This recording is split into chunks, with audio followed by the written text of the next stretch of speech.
지난 시간은 그 인도를 했거든요. 예, 중국, 일본, 인도, 우리나라 이렇게 관계 이렇게 했는데 이제 오늘하고 다음 주까지 이제 일본, 중국 경제, 또 정치 구조들, 그리고 그들의 문화, 그리고 언어 조금 이렇게 하려고. 오늘 김스탄 씨 왔어야 되는데 일본을 그러게요. 일본학을 아마 올 수도 있는데. 오늘은 이제 중국, 일본 경제에 대해서 조금 알으려고 해요. 여기는 이제 2019년까지의 GDP인데요. 한국, 일본, 중국에 대한 GDP. 여기 뭐 21조 달러가는 일본, 아니 미국이고, 여기 다음이 이제 중국이죠. 그 다음에 일본, 한국. 그 일본은 거의 뭐 비슷하고, 미국은 계속 우상향으로 가고, 중국은 급격하게 2000년대 중반부터 가죠. 한국은 조금 이제 성장이 정체됐어요. IMF 이후부터는 우리나라는 이제 저성장 기조가 됐고, IMF 이후부터 한국이 이제 어떻게 보면은 중진국을 탈피해가지고 이제 구조나 이런 것도 선진국 대열로 이제 가게 됐죠. 이런 2019년까지 코로나 전까지가 여기였는데 이건 2013년 기준입니다. 2014년이고 2014년 거는 안 나왔으니까 2013년인데 그 미국이 28조 달러의 GDP예요. 2014. 예, 2024년인데 24년이죠. 예. 그러니까 23년 거가 24년에 나오는 거죠.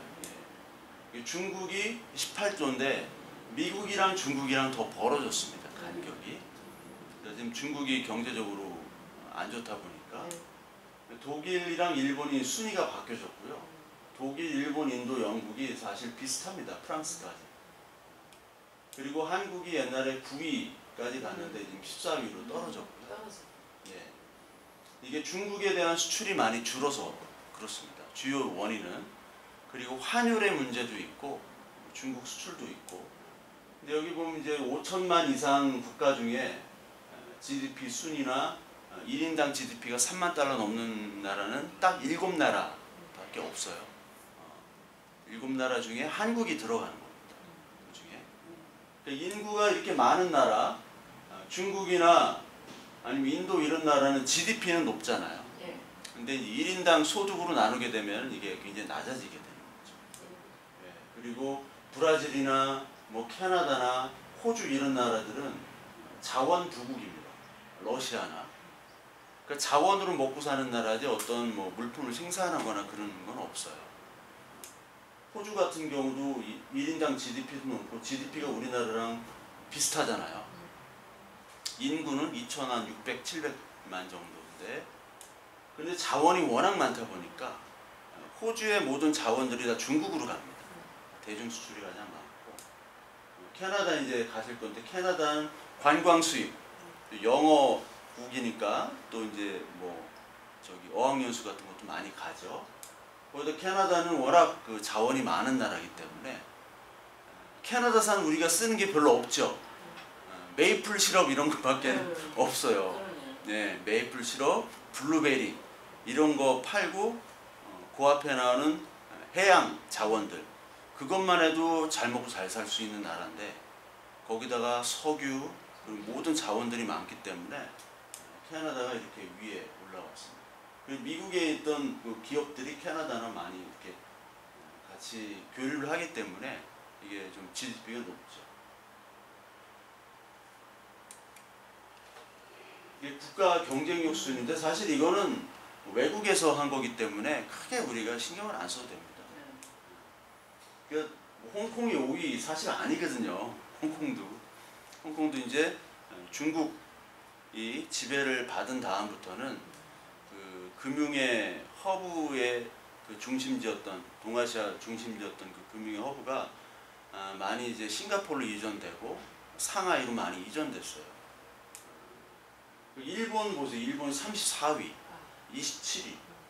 일본이 옛날에 미국과 겨뤘던 80년대 일본이 지금 이렇게 많이 떨어졌고요. 이 국가 경쟁력이라는 게 이렇게 작은 나라들이 다 차지하고 있는 거예요. 그러네요. 예, 작은 나라들. 그러니까 스위스, 스웨덴, 싱가포르, 노르웨이, 네덜란드, 홍콩, 핀란드를 다 합쳐야 우리나라 인구거든요. 예. 이런 나라들은 다 500만에서 1000만 사이의 국가들. 그러니까 이런 경쟁력 순위는 외국에서 뽑기 때문에 잘 우리나라 실정이나 그런 것들을 잘 모릅니다. 그래서 뭐 크게 신경 쓸 필요는 없고요. 중국에 대해서 이제 설명을 드렸는데 중국의 가장 큰 기업 중에 하나가 텐센트라고 들어보셨나요? 위챗. 이게 중국의 카카오톡이라고 보시면 되고요. 제가 이제 그 팬다 이름이 뭐였죠? 그 중국으로 간 푸바오. 푸바오. 푸자가 이제 복이거든요. 복. 복자에 봄을 보자를 써서 푸바오입니다. 이게. 근데 여기는 타오바오라고 썼죠. 예. 알리익스프레스, 알리바바 이런 거 들어보셨죠? 예, 요새 예. 알리익스프레스. 예. 그리고 테무 이런 게. 그러면서 제가 이제 알리바바 이게 아리바바 한자로 아리바바입니다. 그러면서 1688이에요. 요 숫자가. 이 알리바바의 그 도메인명이 1688.com입니다. 왜 1688이냐? 설명을 제가 기억나시죠? 예. 중국은 6자랑 8자랑 9자를 좋아합니다. 6자는 류, 흐를 유에서 좀 길게 이렇게 간다. 잘 순탄하게 간다. 8은 파차이 해가지고 돈을 벌다는 뜻이에요. 이게. 8이 빠가 8인데 파 차이 하면 파가 빠와 비슷해가지고 돈을 번다 해서 8자를 좋아합니다. 그래서 베이징 올림픽을 2008년도에 열고 8월 8일 개막식이 언제라고 그랬죠? 8시 8분 8초에 했죠. 했다고 말씀을 드렸죠. 중국의 어떤 이런 요건 중국 네이버, 바이두, 텐센트 이런 기업들, 반도체 그러니까 중국, 일본, 한국이 전 세계 그 첨단 기술을 사실 선도를 하고 있는 상태고요. 중국 GDP가 이제 쭉 나오고 상해부터 베이징, 선전, 중경, 그리고 광저우, 항저우, 성도, 우한, 항주, 그리고 남징, 텐진 이렇게 쭉 이렇게 나열되어 있는데 사실은 뭐 북경은 이 공공기업들이 많기 때문에 이 GDP가 좀 많은 거고요. 그리고 심천이라는 데 우리나라 말로는 심천이라고 선전 그 홍콩 바로 위에 있죠. 선전 그 다음에 광저우 이렇게 있고 요 도시들이 가장 GDP가 높은데 선전은 한 지금 15년 동안 매년 20%가 이제 성장률. 그러니까 도시로서는 인류 역사상 가장 높은 성장률을 기록하는 도시예요. 그러니까 요 선전에 중국 IT의 본산들이 다 기업들이 있고요. 미국 IT 기업들이 다 본부가 아시아 본부가 다 선전이 있습니다. 중국에. 이걸 보시면 이제 여기가 어느 도시죠? 상해가. 예, 상해죠. 예. 이거 동방민주라고 하죠. 여기 동방민주. 동방민주라고 하고 여기 이제 상하이 타워인데 이게 634m. 세계에서 두 번째로 높은 빌딩이 여기 있고요. 상하이 무역센터가 여기. 이것도 뭐 495m 정도 된다고 봐요. 그러니까 상하이를 보면요, 그 상하이 땅값이나 북경 땅값이 이제 서울보다 더 높고. 근데 문제는 그 안에 사는 사람들은 월급은 적다는 거예요. 집값은 비싼데. 여기 이제 상하이.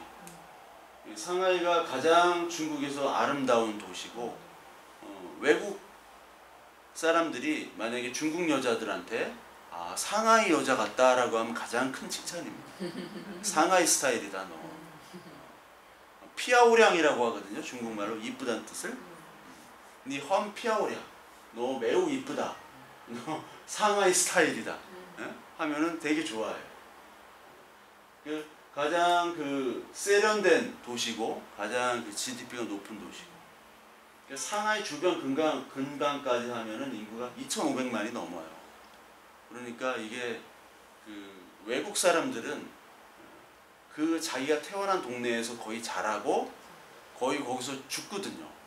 예, 그 시골 같은 데고 다 작은 도시인데 뭐 서울이나 이런 상하이, 도쿄 오면은 이 사람들이 정신을 못 차리고 얼마나 큰지를 가늠을 못 하는 거죠. 그러니까 핀란드 같은 데서 오다가 핀란드가 인구가 500만인데 여기가 2,500만이니까 예, 그 시골에 살다가 오면 얼마나 이게 문화 충격이겠어요. 예. 주로 이제 아시아는 워낙 인구가 많고 그러다 보니까 여기가 선전이라는 도시 아까 선전이라는 도시 여기도 이게 600m입니다 빌딩이. 중국은 이제 과시하는 걸 좋아하기 때문에 높은 빌딩을 많이 짓죠. 유럽 같은 경우는 이제 구도시랑 신도시가 있는데 신도시에다가 이제 짓지 않은 구도시는 개발을 못하니까 신도시에 저도 보통 200m 이상 넘어가는 빌딩이 별로 없어요. 그런데 중국은 굉장히 큰 빌딩이고 여기는 이제 난징이라는 도시 들어보셨죠? 네. 난징 대학살. 대학살. 그러니까 중국은 항상 북쪽은 오랑캐가 지배했고 남쪽은 한인이 있었고 그런데 주로 한인들이 있는 도시의 수도는 거의 난징이었어요. 난징 아니면 카이퐁은 좀 북쪽이지만 송나라 때는 카이퐁이라고 하는 데가 수도였고 주로 난징이었습니다. 태평 천국의 난에도 난징이었고 장개석 국민당 정부의 그 수도도 난징이었고 이 난징도 여기도 1000만이 넘고 난징도 1000만이 넘고 그러니까 중국은 웬만하면 그냥 1000만이다. 좀 큰 도시라면은. 왜냐면 북경의 야경의 모습이고요. 제가 이거 사진을 올린 게 이분들이 어떤 분 같습니까? 노동자들 있죠. 노동자. 그리고 노동자들이 이제 춘지에 그러니까 설날 때, 설날 때 이제 고향으로 가는. 근데 이게 왜 제가 이게 중요하냐면 농민공이라고 들어보셨나요? 네. 농민공. 농민공이 중국에 3억이 넘어요. 3억이 넘는데 이 사람들이 다 도시로 와서 일을 하는 겁니다. 그래서 도시가 개발했고 90년대부터 와가지고 지금까지 농민공들이 있었거든요. 그들 때문에 저임금으로 중국이 개발할 수 있었어요. 근데 3억의 인구가 이게 후커우라고 하는 후커우. 우리나라 말로 이제 중국의 이제 주민등록이라고 보면 됩니다. 후커우 제도인데 이거를 이제 모택동 때부터 시도를 했는데 모택동은 농촌 중심이었거든요. 도시 중심이 아니라 장개석은 도시 중심이었고. 그러니까 농촌의 힘을 얻어서 이제 그 모택동이 이제 장개석을 이겼는데 농촌 위주의 개발 그리고 도시 위주는 별로 개발을 그때 못했어요. 근데 농촌 사람들이 도시로 이주 못하게 하기 위해서 후커 제도를 만들었거든요. 그러니까 거주 이전의 자유가 중국은 없습니다. 거기 네가 살아야지 거기서 나중에 연금도 받을 수 있고 그리고 의료 서비스도 받을 수 있고. 근데 이 사람들이 후커우를 가지고 있는데 다른 도시에 가면은 의료 혜택을 못 받는 거예요. 병원 가도 받아주질 않는 거예요. 그리고 어떤 복지 혜택이 조금이라도 있잖아요. 사회주의 국가라도 공산주의 국가라도. 근데 그 복지 혜택을 줄 때 제외가 되는 겁니다. 그 자기 지역에 벗어나면. 근데 이 도시에 건설할 사람이 없기 때문에 농민공들을 부른 거죠. 근데 후커우는 해결을 안 해준 거예요. 그러니까 상하이나 베이징이나 뭐 선전 이런데 농촌 출신들이 다 3억 명이 가가지고 일을 하는데 임금은 한 달에 뭐 20-30만 원밖에 못 받고 근데 아파도 병원에 갈 수도 없고 집을 계약할 수도 없습니다. 뭐 월세 내는 거 계약이 안 돼요. 그래서 어떤 방 하나에 3-4명이 같이 돌아가면서 살아요. 침대 하나 놓고 다 이제 쉬프트가 있기 때문에 야간 작업하는 친구, 낮에 일하는 친구, 뭐 이렇게 하는 친구가 돌아가면서 자는 거예요. 이 친구가 자고 일어나오면 퇴근한 친구가 또 자고 한 침대에서. 아직도 그러고 있습니다. 우리나라도 개발도상인데 쪽방에서. 그렇죠. 예. 근데 우리나라는 거주 자유가 있었는데 이건 거주 자유가 없어요. 그러니까 배급 위에서 그리고 어느 지역으로 가나 다 예. 없는 거예요. 예. 전체 중국 전체가 그렇죠. 상해나 북경 이런 데 빼놓고가 아니고. 예. 아. 그 혜택을 못 받는 겁니다. 떠나면. 그런데 그 아까 말씀하신 것처럼 농민들을 이렇게 일하는데 3억 명이나 네. 일할 수 있게 하면서 그런 정책도 없이 어떻게 그런 걸 정책도 없이 할 수 있는 게 바로 중국이죠. 써야지. 중국은 이제 관시라고 그러죠. 관시. 들어보셨나요? 관시? 관시. 관시가 있고 법치가 있습니다. 법치가 있고 관시가 있고. 법치가 있고 관시가 있고 이 두 가지가 있죠. 우리나라는 법이잖아요. 법으로 해결해 뭐 이렇게 하는데 관시는 관계란 뜻이거든요. 관계. 그러니까 관계가 좋으면 죄를 져도 관계가 나쁘면 죄가 없어도 죄를 뒤집어 씌우는 그게 이제 사회 공산주의 국가고 지금도 마찬가지죠. 시진핑의 말을 안 들으면 다 죽이는 겁니다.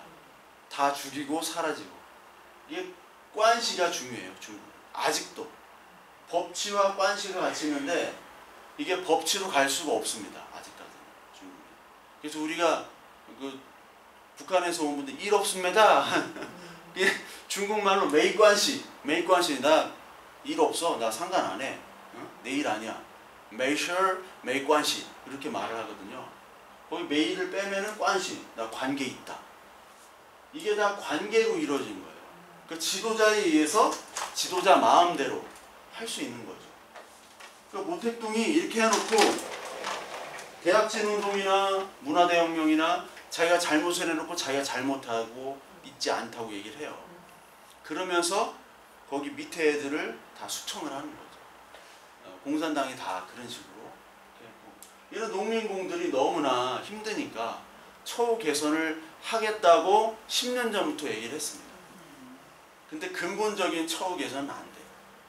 그래서 농민공들이 이제 지금도 농민공들이 있고 이 농민공들이 이제 의식이 발달하고 대학 나온 농민공들도 있어요.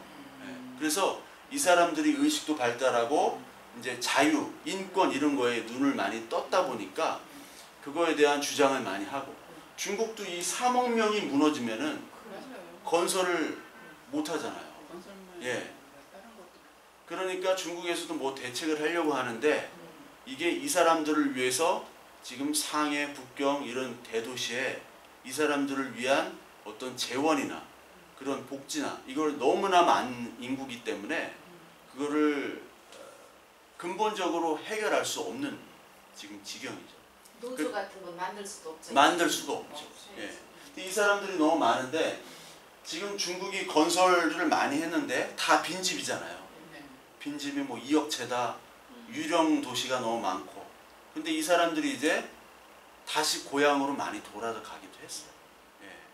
예. 중국은 지금 건설 경기, 부동산 경기가 GDP의 30%인데 그 건설 경기가 다 이제 와야 되고 무너져가지고 농민공도 지금 힘들고 여기 집 가진 사람도 힘들고 대출받은 은행도 대출받은 사람 그리고 대출해준 은행도 지금 다 힘든 지경이 지금 중국입니다.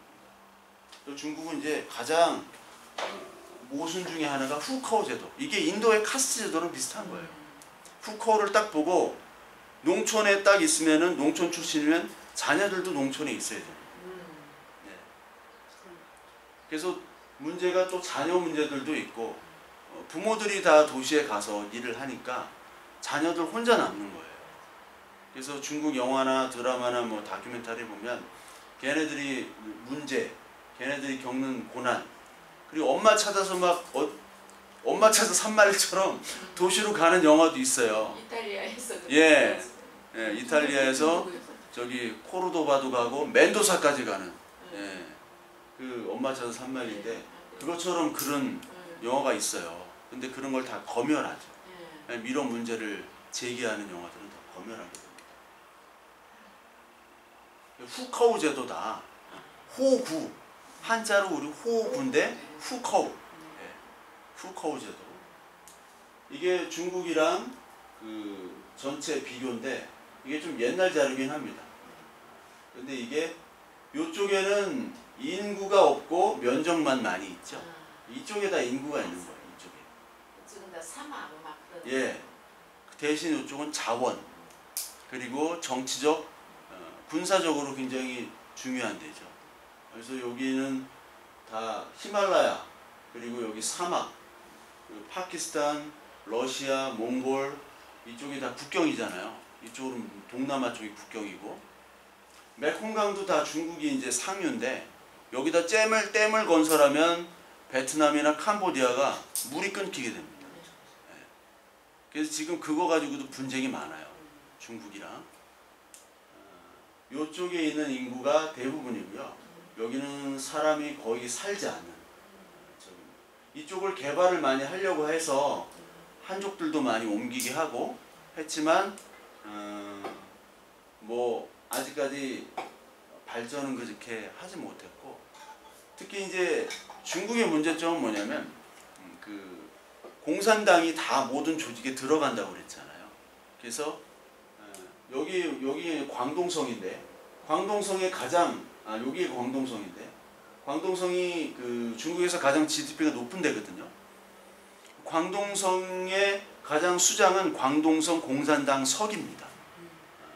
뭐 무슨 광동성 뭐 어떤 사람하고도 비교할 수 없고 광동성 석이고 이 사람이 광동성을 어떻게 경제적으로 잘 이끌었나에 따라서 나중에 중앙정부로 가서 공산당 총서기가 될 수도 있고 시진핑처럼 이렇게 할 수가 있는 거예요. 시진핑이 원래 여기 후젠성이라고 복건성이라고 하면 복건성 여기도 있었고 상하이도 있었고 복건성에서 오래 있었는데 여기서 뭐 좀 잘했어요. 그래서 이제 주목을 좀 받은 거죠. 그리고 출신도 태자당이라고 그 북한으로 얘기하면 백두열통 있죠. 아버지가 옛날 고위 그 저기 공산당 초기 원로고 그래가지고 이제 했기 때문에 요 각 성에 있는 사람들이 경쟁적으로 성과 경쟁합니다. 중국의 문제는 다 이 땅에다가 다 아파트나 공장이나 다 진 거예요. 지방자치단체들이. 그래서 지금 다 부도가 난 거거든요. 예. 왜 졌냐? 정부한테 중앙정부에 보고를 해서 나 이만큼 잘하고 있다 라는 거를 보여주기 위해서 건설을 한 거죠. 그 건설 비용은 땅을 팔아가지고 그 중국은 땅이 모든 땅이 이제 국가 소유인데 땅의 사용권을 기업이나 다른 어떤 외국 기업, 유치 이런 기업들에게 땅의 사용권을 팔고 그걸 가지고 이제 쓰는 거죠. 사용을 하는 거죠. 지방자치에서. 그리고 건물 짓게 하고.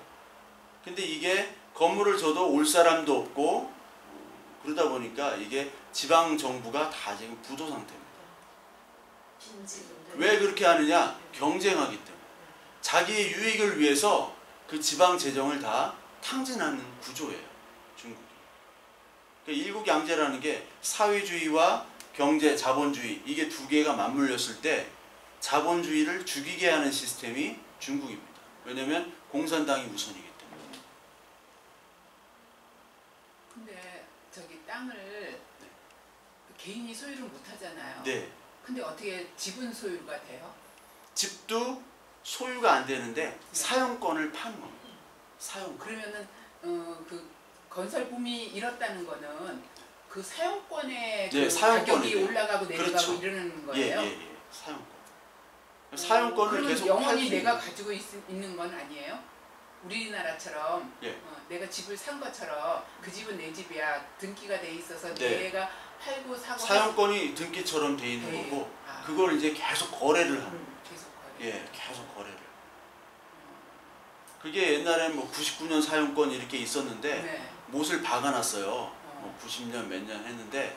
그 못을 박아놔야 아무런 뭐 법적 효력도 없고 그게 없기 때문에 지금은 그냥 그게 재산이 된 거죠. 소유권이 아니라 사용권이 예, 소유권이나 사용권이나 말만 바꾸면 사실 이게 똑같은 거거든요. 예. 아무리 내가 갖고 있어 죽으면 끝나는 것처럼 소유권을 계속 돌릴 수 있기 때문에 우리의 지폐도 마찬가지입니다. 지폐도 이게 금태환이 아니고 그냥 종이 쪼가리잖아요. 그건 사실 실물 화폐는 아니거든요. 실물 화폐가 이걸 신용 화폐라고 합니다. 신용 화폐 경제용으로. 그러니까 종이 쪼가리를 우리가 믿고 이게 10,000원이다라고 거래를 하는 거기 때문에 그것도 어떻게 보면 소유권이 아니라 소유는 금 같은 걸 소유해야 돼요. 근데 신용화폐는 요게 야 이게 약속이야. 요걸 사용하면 돼. 그걸 우리가 가지고 있잖아요. 그거를 많이 가진 사람은 부자다라고 얘기를 하고. 그러니까 우리가 개념을 달리해야 됩니다. 이게. 진짜 부자는요.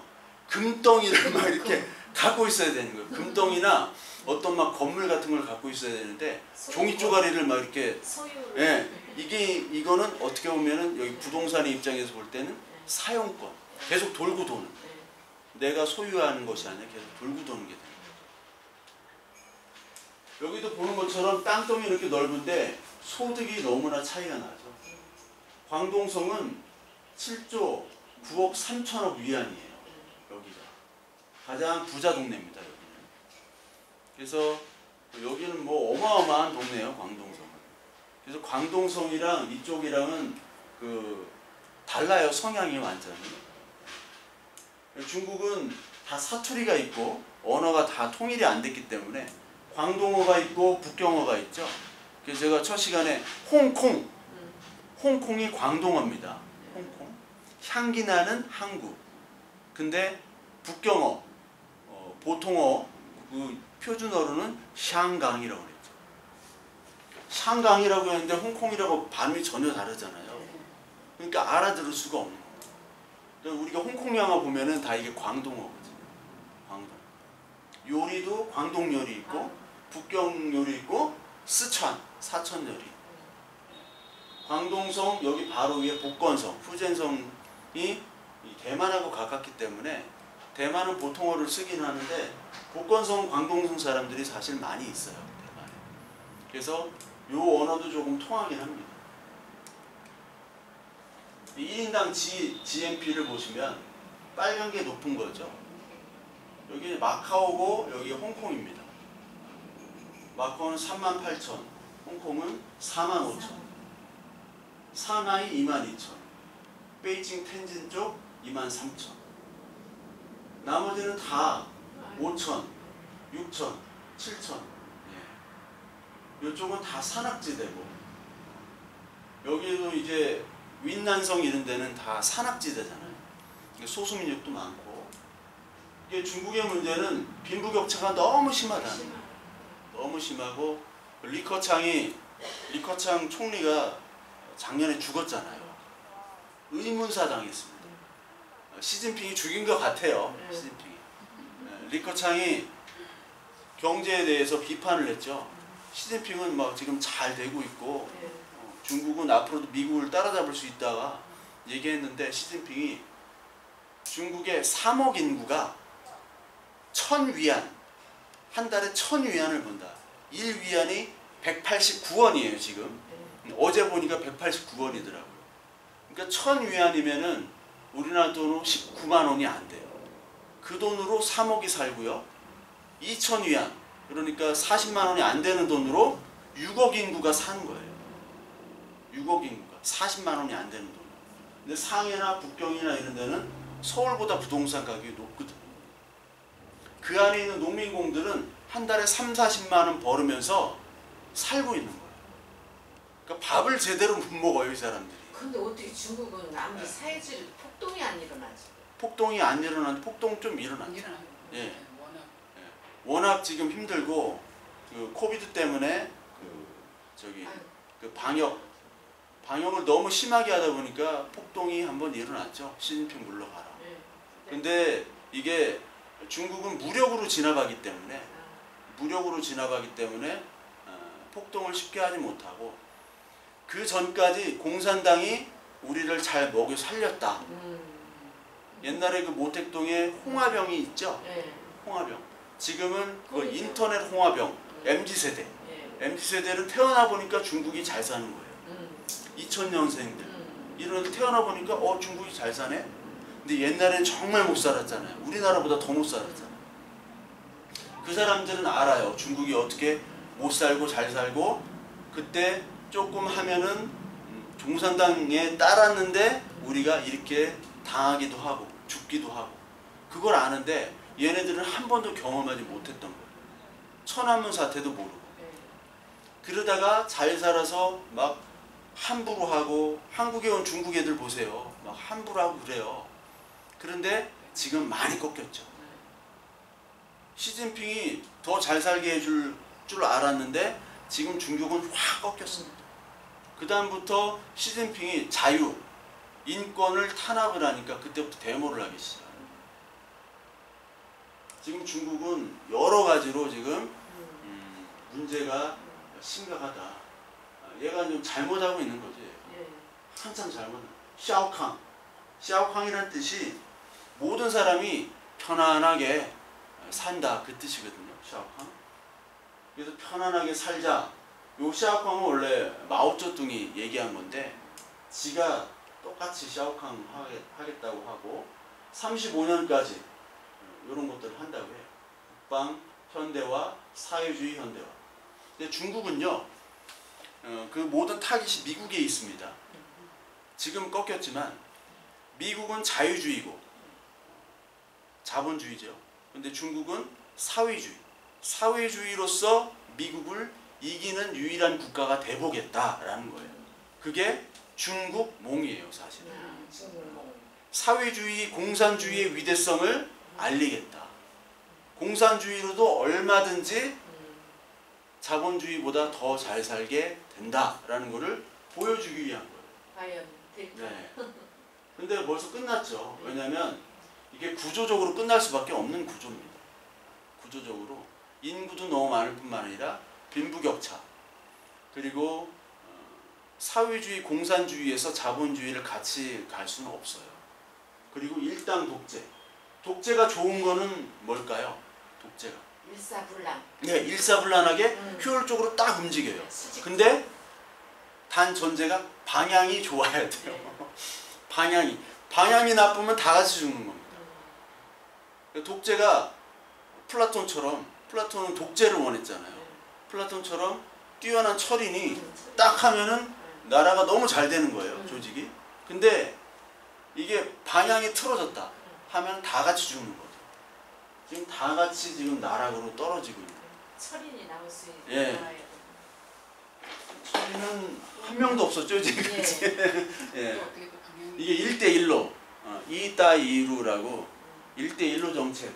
그래서 이거를 다 이렇게 연결해서 중국이 세계를 무역이나 뭐 산업이나 군사적으로 다 지배를 하겠다라는 목표가 바로 1대1로죠.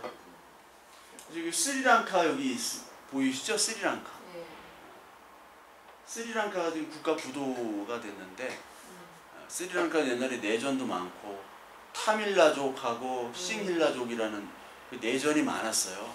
그래서 거기 인도가 또 여기에 개입해가지고 라지브 간디라고, 네루 수상 아시? 네루? 네. 그 다음에 딸인 인디라 간디.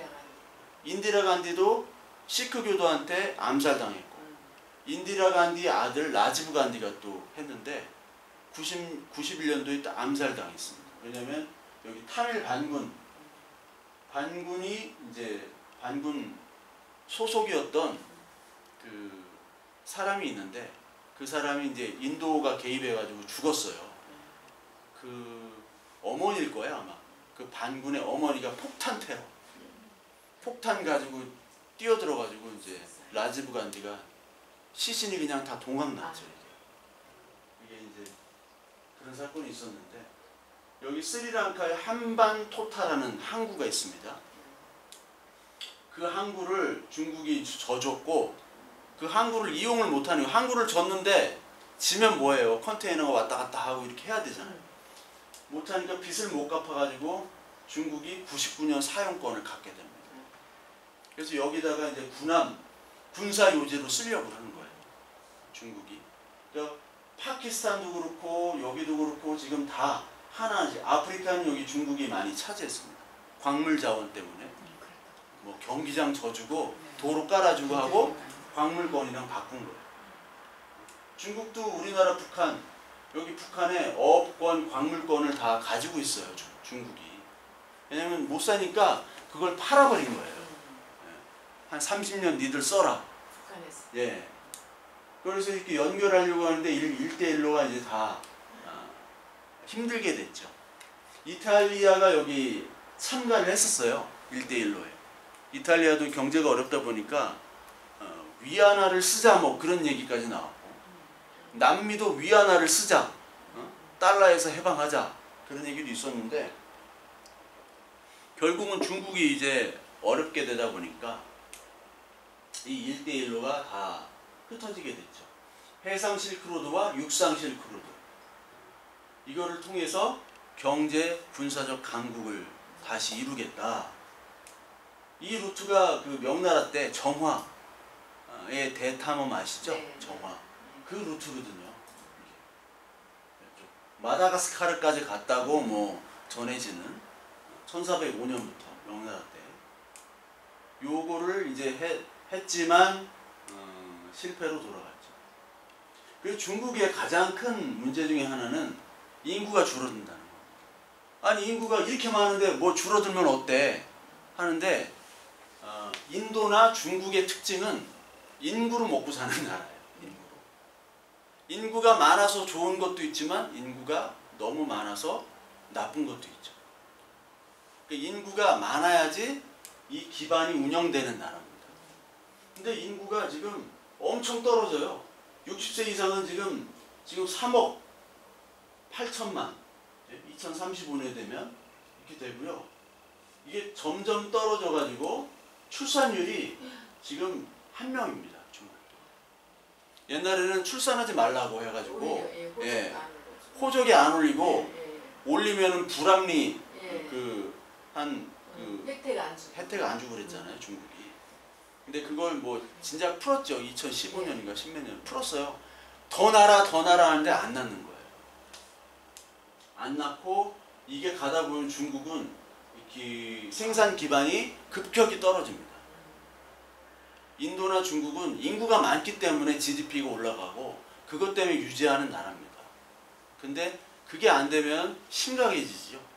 우리나라하고의 비교는 어떤데? 우리나라도 지금 출산율이 많이 우리나라는 지금 0.6명대입니다. 그러니까요. 네. 그렇게 많이 떨어졌는데 작년에 0.7에서 지금 0.6명. 우리나라의 심각성과 중국, 인도의 다 심각하죠. 네, 다 다 심각. 똑같은. 한국, 중국, 일본이 다 심각합니다.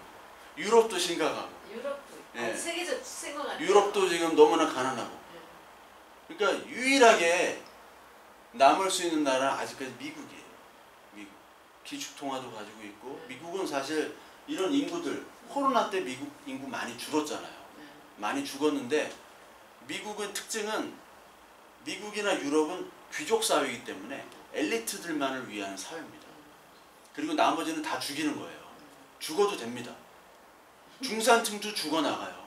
지금 미국의 그 노숙자들이 엄청나게 생겨난 이유는 중산층들이 지금 노숙자로 전락하고 있습니다. 아예 밑바닥인 사람들은 미국은 사회보장을 해줘요. 근데 그 위에 단계부터 중산층까지는 사회보장 제도가 별로 없습니다. 그래서 중산층하고 하층 그 사이에 예. 지금 뭐 제가 소식을 듣는데 뉴저지에도 판자촌, 텐트촌이 많이 생긴다고 하더라고요. 그 사람들이 못 살았던 사람이 아니라 엄연한 그 번듯한 집을 가지고 있었고 직장도 있었던 사람들인데 한 번에 미국은 출근하려고 준비하는데 아침에 통화를 해가지고 오늘 나오지 마세요 하는 나라예요. 네, 해고를 그런 식으로 하는 나라입니다.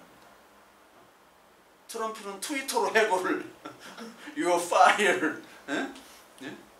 트럼프는 트위터로 해고를 막 시키잖아요. 그것처럼 그 사람은 기업하는 사람이라 기업이 그런 나라예요. 미국은. 한순간에 직장을 잃으면 미국은 다 대출 대출을 받아서 집을 사잖아요. 그거를 못 갚으면 쫓겨나는 겁니다. 바로 텐트촌 생활을 해야 돼요. 그래서 그 사람들은 아이를 통해서 먹고 살아요. 애들이 학교를 가면 그런 부모들 있으면은 학교에서 금요일날 급식 남은 거나 이런 푸드뱅크에서 오는 먹을 것들을 그 아이한테 몰아줍니다. 그런 아이들한테. 미국은 그래요. 그래서 주말에 애들 때문에 먹고 사는 거예요. 우리도 그럴 것 같아. 예, 이런 나라가 지금 미국이에요. 애들한테 주는 예. 그 육아비 같은 것이 그걸로 먹고 사는 거야. 유럽은 사회주의 국가이기 때문에 데모를 하잖아요. 네. 틈만 나면 데모하거든요. 월급 올려달라 뭐 해달라. 미국은 데모가 없어요. 왜냐면 인식이 다른 거예요. 유럽은 데모를 하고 뭐 연금 가지고, 미국은 연금 가지고 데모 안 해요. 안 합니다 절대. 각자 도생인 나라입니다. 그래서 밑에는 다 죽어도 돼요. 그런데 끊임없이 새로운 인력들이 공급되는 나라가 미국입니다. 전 세계의 모든 인력들이 다 미국으로 가잖아요. 한국은 더 심각한 게 의사는 있지만 의학자는 없어요. 지금 기술자도 없어집니다. 이런 뭐 공사하는 기술자들도 다 사라졌어요. 그리고 인력이 이제 IT에 지금 많이 투자를 해야 되는데 반도체나 인력이 없어요. 한국에. 아무도 안 하려고 그래. 그런 반도체 월급 1억 준다고 해도 인력 자체도 없고 풀도 없고 그 인력을 할 수 있는 그 범위, 그 있는 인구가 별로 없어요. 한국에. 그래서 큰일입니다. 근데 더 문제는 젊은이들이 창의성이나 어떠한 열정이라는 것들이 수직 낙하처럼 떨어진다는 거예요. 그거는 위험한 일인 것 같아요. 예. 멍해졌어요. 그냥 예. 부모가 시키는 대로, 예. 누가 시키는 대로만 시키는 대로만 하고 어떤 창의성이 전혀 없는. 그러다 보니까 지금 한국은 중국, 일본보다 사실은 더 심각해요. 더 심각한 어떻게 것 보면. 같아요. 예. 머리 좋은 애들은 하여튼 의대 아니면 아니잖아. 그게 말이 되는 거지. 의대 또 아니면. 말씀을 드릴 건데 네. 이 서양은 이 판을 짜는 겁니다. 판. 이 프레임을 짜요. 어떤 프레임이냐? 미래는 어떻게 될 것인가? 먹거리는 뭐냐? 어떻게 이 구상을 해야 되냐? 이거를 미국 애들이 주로 짭니다. 옛날에 유럽이랑 같이 짰는데 유럽은 지금 확 떨어지고, 유럽은 어떤 지도자들을 뽑는 그 학교들이 있어요. 국내 문제, 유럽 문제에서는 뽑는 거고, 여기 미국 같은 데는 전 세계를 어떻게 해야 되느냐, 그거를 미국은 프레임을 짜고 거기다가 맞추는 겁니다. 근데 동양은 어떻게 되느냐? 따라가기 바쁘잖아요. Fast follower라고 들어보셨죠? First mover. 처음 가는 사람들은 얘네들이고 우리는 따라가는 겁니다. 예. 애플이 뭐 이런 거 만들어 놓으면 삼성은 똑같은 거 이렇게 만들어 가지고, 중국 애들은 해킹하고 똑같이 해가지고 중국이나 한국이나 일본이 이렇게 발전을 하긴 했어요. 근데 자, 이렇게 똑같이 내는데 우리가 선도하는 기술은 없어요. 서양은 요걸 짜놓고 누구를 쓰느냐? 동양 애들, 인도 애들, 중국 애들, 한국 애들을 하청을 주는 겁니다. 야, 시키는 대로 해 요거. 왜냐면 얘네들이 머리는 더 좋기 때문에 빨리빨리 더 좋아요. 영화 히든 피겨스라는 영화가 있어요. 거기에 이제 아폴로 달에 가는데 그거를 계산을 해야 돼요. 이 어떤 궤도로 쏘고 그 시간에 따라서 다시 이제 궤도로 복귀를 해야 되는. 그걸 이제 수학적으로 계산을 해야 되는데 그걸 누가 하느냐? 흑인 여자들이 하고 있어요. 흑인 여자들. 근데 흑인 여자들이 계산을 하다가 화장실을 가야 되잖아요. 근데 그 건물에는 백인들 화장실밖에 없고 흑인들 화장실 저쪽까지 가야 돼. 걸어가야 돼. 20분 걸어가야 돼. 근데 그때 그 누구죠? 케빈 코스너, 그게 이제 담당자인데 왜 얘네들 어디 갔냐? 그러니까 화장실 갔다고. 왜 화장실을 거기 갔냐? 여기 화장실이 없다고. 흑인 화장실이 없다고. 그러니까 그 케빈 코스너가 망치를 구워가지고 그 화장실을 부셔버리죠. 화장실 지라고.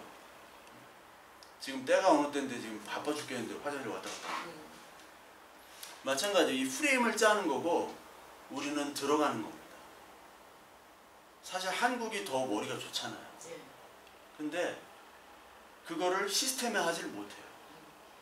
그게 정치인데 중국이나 일본이나 한국이 경제적으로 사실 다녀보면은 한국만큼 깨끗하고 잘 살고 먹을 게 넘쳐나는 나라가 없잖아요. 그랬죠. 예, 근데 요즘에는 안 그런 것 유럽 같아요. 가시면은 유럽 그런 거 많이 가시잖아요. 넘쳐나는 거. 화장실. 어디 저 더럽고 정말 네. 교육 수준도 미국이나 유럽은 유럽? 상류층만 있는 거고 밑에는 다 죽이는 제도예요. 예. 근데 우리는 다 똑똑해. 예. 할머님도 똑똑하고 애들도 똑똑하고 모르는 게 없어요. 예. 너무- 네, 너무 똑똑해. 근데 크면 갈수록 방향을 잃어요. 예. 외국은 방향을 지시해주고 나머지 방향을 못 잡는 애들은 뭐 마약을 하든지 깽단이라든지 뭐 니들 마음대로 해. 근데 방향은 다 잡아주거든.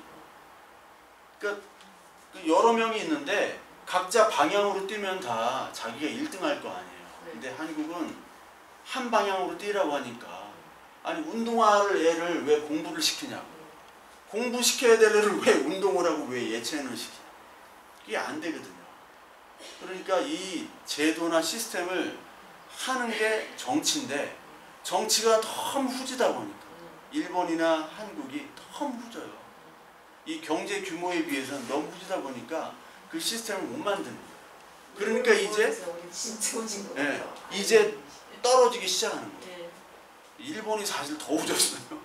일본은 예. 아직 다음 시간에 얘기를 해드릴게요. 다음 시간에 일본 정치, 예. 중국 정치제도. 중국은 과연 우리나라는 정치제도가 민주적으로 선거하고 하잖아요. 예. 중국 선거 안 하죠. 지명입니다. 너 다음에 지도자 해. 지명. 근데 그걸 누가 지명하느냐? 전전 지도자가 지명을 해요. 전 지도자도 아니고 지금 지도자도 아니고 전전 지도자. 지명을 하는 겁니다. 또 개파도 있고. 일본도 마찬가지죠. 일본도 국회의원끼리 지들끼리 선거해가지고 수상을 뽑아요. 보통 수상은 여당의 대표가 수상을 하는 거예요. 지금도 기시다도 마찬가지예요. 거기는 다 3, 4대 때 다 정치인들이에요. 대부분. 물갈이가 없습니다. 거기. 그러니까 일본이 이 지경이 된 거예요. 그러니까 금융 시스템이나 과학 이런 거에 너무 이제 일본이나 한국이 머리도 좋고 산업도 정말 잘 발전해 놓고 했는데 여기에 이 서양 애들을 당해내질 못하는 거예요. 그러니까 늘 좀 올라갔다가 망하고 그렇게 되는 거죠. 이 중국이 여기 나오죠. 토지 사용권 매각 수익 공조. 이게 지방자치단체가 토지를 매각해가지고 그 돈으로 운영을 하는 건데 그게 감소가 되는 거고. 여기 이제 코로나 때 광역비용, 인프라 투자 이걸로 재정 적자가 8조. 이게 2022년 건데 중국에서 발표한 게 1632조 원이고요. 미국에서 발표한 게 있습니다. 미국 애들 조사를 하잖아요. 중국 애들. 조사를 할 때 1경 6천조 경이 넘어가는 겁니다. 경이 넘어가는 빚을 지금 중국 지방정부가 지고 있다. 중국은 통계가 믿을 만하지 못해요. 예. 다 감추고 그리고 그 지방정부의 장들도 중앙정부에 가짜로 보고를 합니다. 왜냐하면 진짜로 보고했다가는 자기가 모가지가 날아가고 출세가 안 되니까 다 가짜예요. 기업도 분식회계를 하면은 이게 문제가 생기듯이 이게 투명하지가 못하니까 이게 문제가 생기는 겁니다. 그러니까 투명하지 못하면 반드시 문제가 생긴다. 돌려막기로 연장 중 여기 카드 돌려막기로처럼 돌려막기로 지금 중앙정부가 좀 대주고 지방정부가 버티고 계속 이거가 연장이 되는 상황이 있어요. 이게 주로 이제 중소도시 500만 이하의 도시 중국에 이런 도시들이 지금 다 빈집이 됩니다. 빈집 같아요. 예, 다 빈집입니다. 사람이 하나도 없죠. 예, 유령 같은. 예, 이게 2억 채라고 하더라고요. 2억 채 아파트가 중국에. 근데 들어갈 수도 없고 안 들어갈 수도 없고 어떤 사람은 여기 분양을 받았는데 기반 시설이 없고 엘리베이터가 없으니까 못 들어요. 갈 데가 없으니까 여기서 텐트를 치고 자더라고요. 그게 뉴스에 나왔어요. 이거 어떻게 해야 되냐고. 건설사들 다 부도났는데 이거 어떻게 하냐고. 수도도 없고 아무것도 없는데 갈 데가 없으니까 거기서 자는 거예요. 근데 어떻게 그 지방의 인구의 그 분포도를 알고 있는데 네. 그렇게 제가 아까 말했듯이 얘기했어요. 경쟁 경쟁. 이거를 하면은 네. 인구가 이 세종도 마찬가지죠. 그래서 모든 그 지방자치단체가 그 토지 사용권을 팔아가지고 거기다 세종은 목적이 있지 않아요? 예 세종은 중국도 이제 목적은 있었죠. 목적은 있었는데 각 도시가요. 각 도시가 마찬가지로 그 아파트만 짓는 게 아니라 우리는 공공사업들을 하잖아요. 뭐 우리 지방자치들도 공공사업을 하는데 돈을 어떤 때는 물쓰시 하면서 아무것도 아닌 뭐 큰 솥단지 막 20억짜리 만들어 가지고 기네스북에 올린다고 막 쓸데없는 짓들을 많이 하죠. 그거 중국만 아니라 우리나라도 그렇죠. 예. 진짜 짜증나. 난 그런 거 보면. 그러니까 중국도 그런 짓들을 하다가 지금 지방자치단체가 난리가 난 거고 그렇죠. 비슷한 거 많이. 여기 오피스들 베이징이나 상하이도 오피스 공실률이 20%가 넘어요. 베이징 상. 예. 그러니 일반 지방의 도시는 뭐 중국이 말을 할 수도 없겠죠. 이게 헝다 그룹인데 이게 중국에서 가장 유명한 부동산 그룹이고 광저우 기반 그거 곳인데 부도나지 않았어요? 예 부도났습니다. 에버그란데. 예, 헝다가 굉장히 유명했고 광저우 축구팀 헝다 에버그란데라고 있는데 우리나라 선수들 뭐 김영권이라고 있어요. 수비수. 그래서 여기 가서 돈 많이 벌고 감독 이태리 유명한 리피 감독이라고 이태리 대표팀이었던 감독을 연봉 500억을 줄 정도로 그냥 축구팀 감독이 연봉 500억을 줄 정도로 돈이 많았어요. 부동산을 개발해 가지고 돈 하다가 다 공실이 되다 보니까 이제 부도가 난 거죠. 그런 거 말고도 다른 분야에서도 많이 좀 그런 거 같아요. 무슨 차를 갖다 엄청 뭐 좋은 차 그런 거 만든다고 하다가 유럽 유명한 사람들 데려다가 막 만들다가 그냥 망하고 뭐 이런 그런 짓들을 그냥. 중국이 그런 좀 디테일이 많이 부족하죠. 중국말로 차부두어라는 말이죠. 차부두어. 야 똑같아. 차이 안 나. 차가 이게 차이 할 때 차거든요. 차부두어. 야 차이 안 나. 그냥 대충 해. 차부두어. 중국의 기술은 사실은 옛날 1950년대부터 미국으로부터 온 유학생들이 스파이 역할을 많이 했고 그리고 해킹 부대. 세계 3대 해킹 나라가 있습니다. 어느 나라일까요? 저 북한. 중국, 러시아. 끝내주는 애들. 3명. 제국가에서 그래서 이 북한 해킹 부대를 우리가 좀 이용을 해야 돼요. 북한 해킹 부대들을. 근데 우리 진짜 북한하고 우리하고는 어떻게 손잡을 방법이 없나요? 우리나라가 살아남으려면 그게 없는데. 정치 문제. 외교가 약하잖아요. 우리는 외교 협상가도 없고 비즈니스 협상가도 없어요. 한국의 가장 약점이 시험 봐가지고 공부하는 그래서 고시 보고 이런 스탠다드를 가지고 있는데 외국에서는 이걸 이해를 못하는 거예요. 가장 똑똑한 애들은 우리나라는 그 고시 보고 막 의사 되는데 외국은 그렇지 않거든요. 한국의 기준이 1등인데 외국 기준에 보면 얘는 1등이 아니에요. 그러니까 각 분야별로 잘하는 거를 뽑아야 되는데 그게 한국은 없다. 그래서 각 분야의 전문가가 한국은 없습니다. 특히 외교 분야, 협상 분야, 비즈니스, 금융 이쪽은 완전히 꼴찌예요. 그러니까 미국이 장난하면은 IMF처럼 돌아가는 거예요.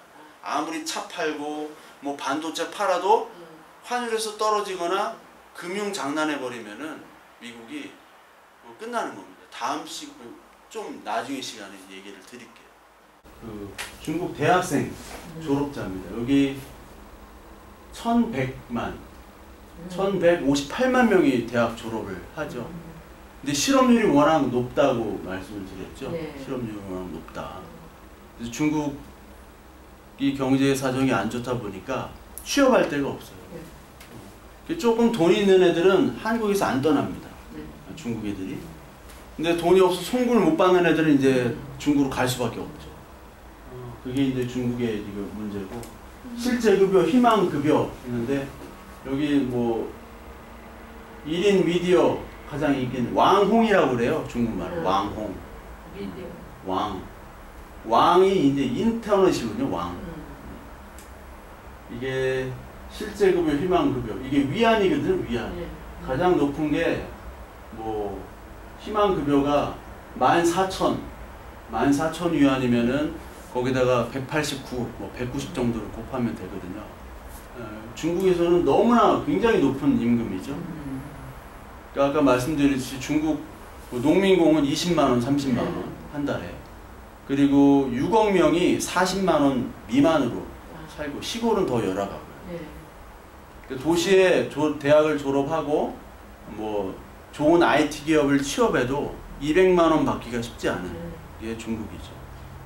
근데 한국에서는 초봉이 높잖아요. 일본도 한국의 60%, 7%밖에 안 됩니다. 임금이.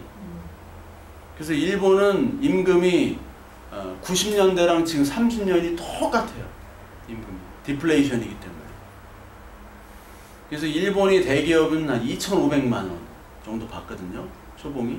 한국은 4,500만 원. 어떤 데 5천만.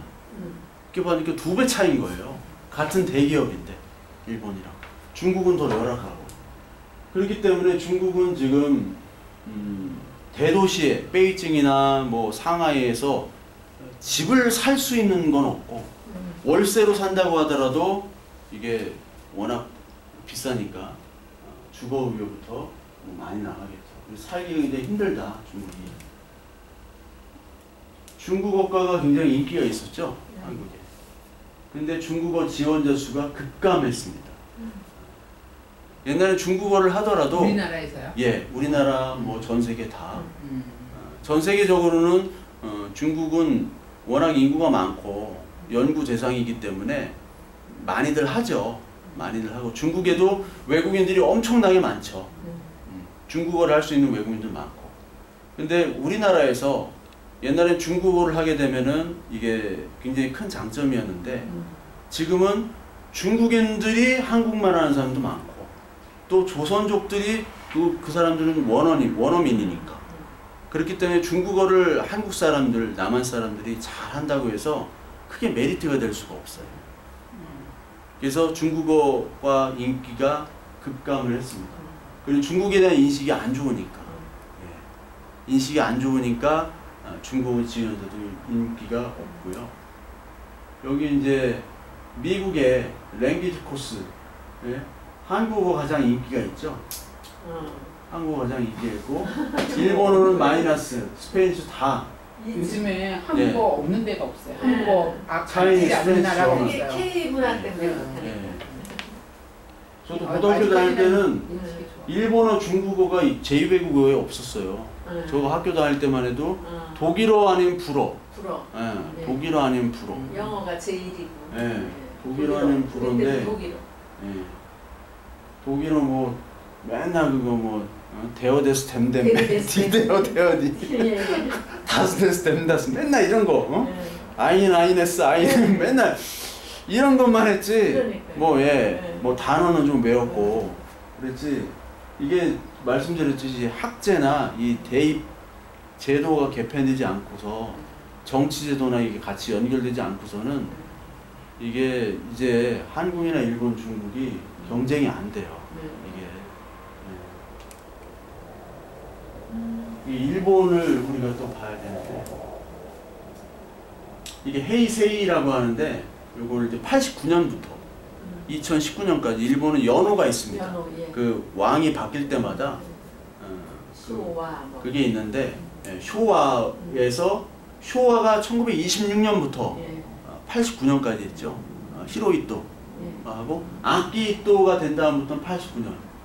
이게 헤이세이라고 써놨는데 이게 사실 해세라고 있습니다. 이자는 빼고 길게 장음으로 읽어요. 해세. 해세 몇 년. 예. 이게 딱 30년 잃어버린. 어떻게 딱 악기 또 때가 잃어버린 30년이 딱 돼요.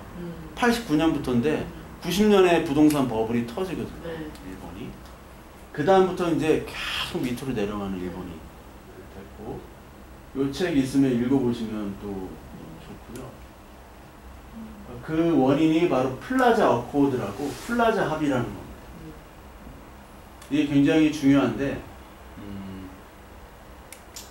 그 전에 플라자 합의 전에 요거를 좀 보시면 좋겠어요. 이게 맨 앞에 이게 안 보이시겠지만 redeemable이라고 되어 있거든요. 교환 가능하다는 건데 in gold, 골드로 가능하다는 거예요. 이걸 금태환이라고 하는데, 이게 1944년도에 브레튼 우즈라는 체제가 있습니다. 브레튼 우즈. 2차 대전 중에 기축통화가 바뀌어요. 전에는 주로 파운드였는데 이게 달러로 바뀝니다. 예, US 달러로 바뀝니다. 이게 1944년도에 브레튼 우즈라는 미국의 거기에 이제 거기서 협상을 해가지고 달러로 전 세계 통화, 기축 통화를 좀 하자 한 거였는데, 기축 통화가 되려면은 가장 소비를 많이 하는 나라 화폐여야 돼요. 소비. 그러려면 재정 적자가 나야 돼요. 우리가 경상수지가 있잖아요. 경상수지를 해가지고 올해는 뭐 흑자다 적자다 하잖아요. 근데 흑자가 나면 안 돼요. 달러를 뿌려줘야 돼요. 전 세계에. 적자가 나야 돼요. 적자가 나면서도 동시에 생산도 많이 할 수 있는 유일한 나라는 미국밖에 없어요. 적자만 나면 안 되고 생산도 많이 하면서 소비도 엄청나게 할 수 있는 나라. 그래서 중국이나 일본의 물건을 가장 많이 팔아주는 나라가 미국이잖아요. 미국은 계속 적자국이에요. 미국은 소비국가잖아요. 소비국가. 뭐든지 다 소비를 하는 나라고, 빚을 져서 소비를 하는 나라가 미국입니다. 그래서 달러를 막 전 세계에 뿌려줘야 돼요. 이때 1달러에 35온스의 금, 35온스의 금으로 1달러를 맞추는. 그래서 요 1달러를, 요 50달러를 가지고 가면요, 50달러만큼의 금을 바꿔줬어요. 가능하게. 원래 금에서부터 지폐가 시작됐잖아요. 금 보관증이 지폐의 시작이었고, 그래서 요 달러라는 거는 금을 가지고 있을 때 유용한 거예요. 금으로. 그러니까 미국이 금을 가지고 있어야 되는 거네요? 그렇죠. 미국이.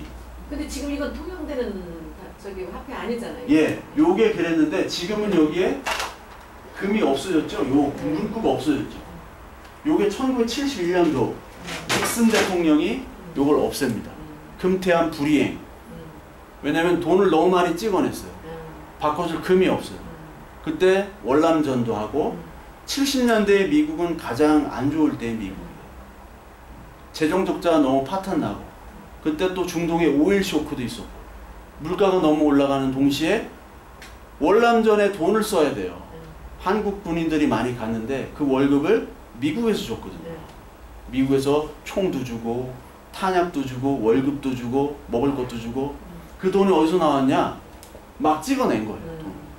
돈. 이제 우리는 금으로 바꿀 금이 없다. 바꿔줄 금이 없다. 이게 삭제가 되죠. 아직도 이 50달러가 이제 이게 그랜트인데, 제가 여기 강의할 때 그랜트 못 들으셨죠? 예. 예. 미국 역대 최악의 대통령 중에 하나입니다. 그랜트. 예. 그랜트가 링컨 시대 때 남북 전쟁의 최고의 군인이었어요. 장군. 나갔다 하면 승리하는데. 아, 그 남부 장군. 남부는 리고 북부가 그랜트. 예. 술주정뱅이에요. 예. 술주정뱅인데 나갔다 하면은 지휘를 잘해가지고 이기는 거예요. 아, 이게 그 사람이에요? 예, 그랜트. 그랜트 묘지도 제가, 그랜트 박물관이 있는데 뉴욕에, 거기도 갔는데 사람이 아무도 없어요. 무서워. 저 혼자만 이렇게 갔는데, 그랜트가 정치를 망했어요. 잘할 줄 알고 대통령을 뽑았는데 애처가예요, 애처가. 네. 부인이 먼저 죽어가지고 정치는 아예 니들이 알아서 하고 부인 생각만 하고 있다가 술만 먹다가 네. 끝난 정치인들. 그리고 $50에 그려줬어요. 네. 어떻게? 이게 금태환이 안 되니까 여기서 이제 달러가 금이 안 된다 해서 달러의 가치가 폭락을 하게 돼요. 달러의 가치가 폭락을 하게 되면 이 달러에 금도 맞춰놓고 달러에 그때는 고정 환율이었어요.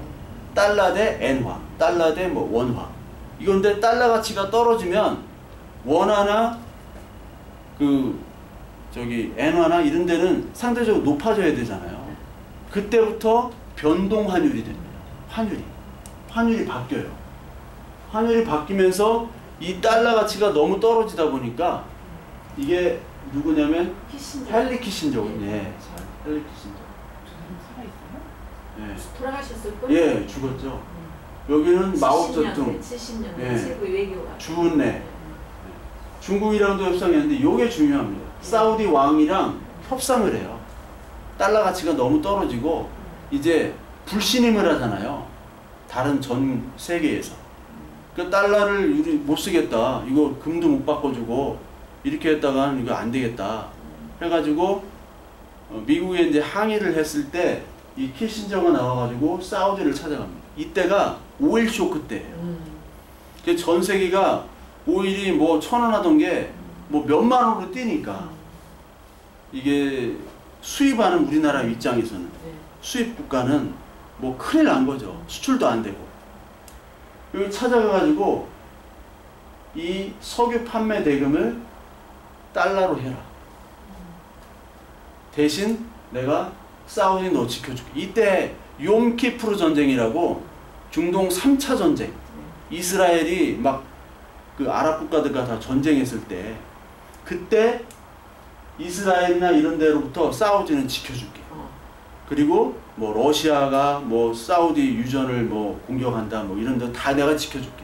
이란 시아파의 갈등 내가 지켜줄게. 이란하고도 그때는 친미였거든요. 이란이 친미 국가였거든요. 그렇기 때문에 안보를 가지고 협상을 합니다. 그래서 이걸 받아들여요. 그래서 달러가 가치가 안정화가 됩니다. 석유는 모든 나라가 다 해야 되는데 그 대금을 달러로만 하게 합니다. 그래서 키신저가 외교의 천재라는 소리를 듣게 되는 거죠. 이게 중요한 거예요. 키신저가 뭐 똑똑하기도 하지만 키신저가 우리나라 사람보다 뭐 수학을 잘 풀었겠어요? 뭘 했겠어요? 근데 한국은 그거 하는 거 가지고 시험 봐가지고 되는 게 1등, 그게 기준인데 외국은 그 기준을 했다가는 꼴등이에요, 걔가. 이런 걸 잘하는 인재들을 풀을 스파르타, 엘리트, 창조적으로 키워내는 나라. 나머지는 다 죽이는 겁니다. 네. 공교육은 망했어요. 전 세계 공교육은 다. 남미나 유럽이나 이런 데 가도 1, 2, 3, 4, 5, 6, 7, 8을 영어를 못합니다. 제가 깜짝 놀랐어요. 아니 1, 2, 3는 알잖아요. 그래도 예? 저도 그 영어 공부도 안 했던 저도 초등학교 때 1, 2, 3는 들어봤잖아요. 근데 외국의 1, 2, 3를 몰라요. 지네 나라 말로 해야 돼. 스페인 말로 해야 되고 이태리 말로 해야 돼. 그게 현실이에요. 상류층 빼고는. 근데 이 상류층들이 1%, 0.5%의 상류층들이 다 이끌어 나가는 거예요. 근데 우리는 다 똑똑해. 근데 어설프고 어떤 방향을 모르니까. 예, 정치가 바로 그 시스템을 만들어주는 거고. 그러니까 대학 입시부터 바뀌어야 되고, 그러려면 정치인이 정직하고 깨끗해야 됩니다. 안 그러면 그 시스템이 만들어지지 않아요. 누가 믿질 않거든요. 그러니까 한국은 불신 사회가 됐기 때문에 이게 앞으로도 심각해질 거예요. 그게 제일 문제야. 내가 봤을 때는 한국은 그게 제일 문제인 거야. 여기 일본의 이제 평균 경제 성장률 쭉 보시면 여기 때 가장 호황이었죠. 1950년대부터 70년대 초. 0.5%가 됐을 때가 바로 5.1 쇼크 때라. 예. 그리고 여기 90년대가 바로 부동산 버블이 터졌을 때입니다. 그리고 95년도쯤에 고베 대지진이 터져요. 1.6. 예. 그리고 2011년도에는 그 쓰나미였던 도호쿠 지방 그 대지진 그때 터집니다. 2008년도에는 금융위기, 세계 금융위기. 마이너스 3.7까지. 이게 쭉 떨어지는 거예요. 이게 디플레이션이라고 그러죠.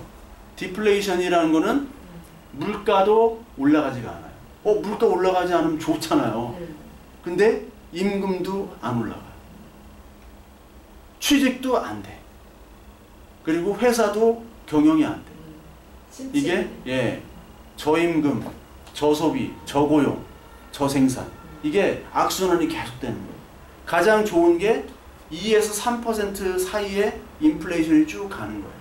임금도 올라가고 물가도 적당히 올라가고 장사도 잘 되고 거기에 모든 거 포커스를 맞추거든요. 경제에서는 2에서 3%, 2.5%가 가장 이상적이고 근데 이게 물가도 안 올라가는데 물가는 싼데 주머니에 돈이 없어요. 회사도 돈이 없고 이게 가장 최악입니다. 이게 쭉 지속되는 이유가 뭐냐면 여기서부터 이렇게 된 이유가 뭐냐면 이 플라자 합의가 중요해요. 플라자. 이 플라자 합의는 1985년도에 플라자 호텔이라고 뉴욕에 5번 애비뉴, 피프스 애비뉴에 있는데 여기 원래 이제 트럼프 거였어요. 이게 트럼프가 샀다가 지금 팔았습니다.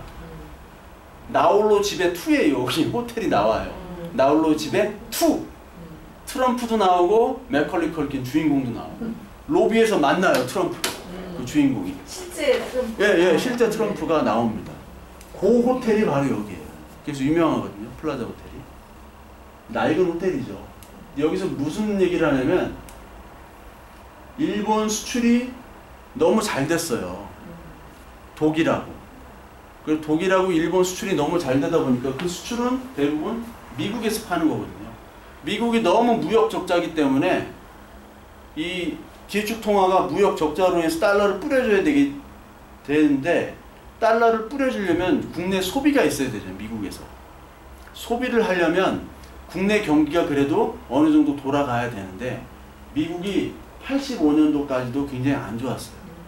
70년대에는 너무 안 좋았고 월남전이 끝나고 나서 대처나 레이건이나 신자유주의라는 걸 표방했죠. 그래서 대처 같은 데는 영국은 막 사람들을 잘랐어요. 그 엄청 심각했거든요. 사람들을 자르고 그러다 보니까 데모하고 광산에서 폭동이 일어나고 그때 영국이 망한다고 그랬어요. 막. 그때 도와준 나라가 IMF 금융처럼 구제 금융으로 돈을 꿔준 나라가 일본입니다. 그러니까 일본이 그때는 세계에서 가장 잘 나갔단 말이에요. 그런데 이게 일본이 미국에다가 물건을 팔아야 되는데 미국 경기가 안 좋으니까 소비가 살아나질 않는 거예요. 물건을 못 팔잖아요. 그래서 미국도 경기도 살려야 되고 일본도 좀 어떻게 조정을 해야 돼서 달러와 대비 엔화 가치를 높입니다. 이게 뭐냐면 절상절하라는 개념인데요.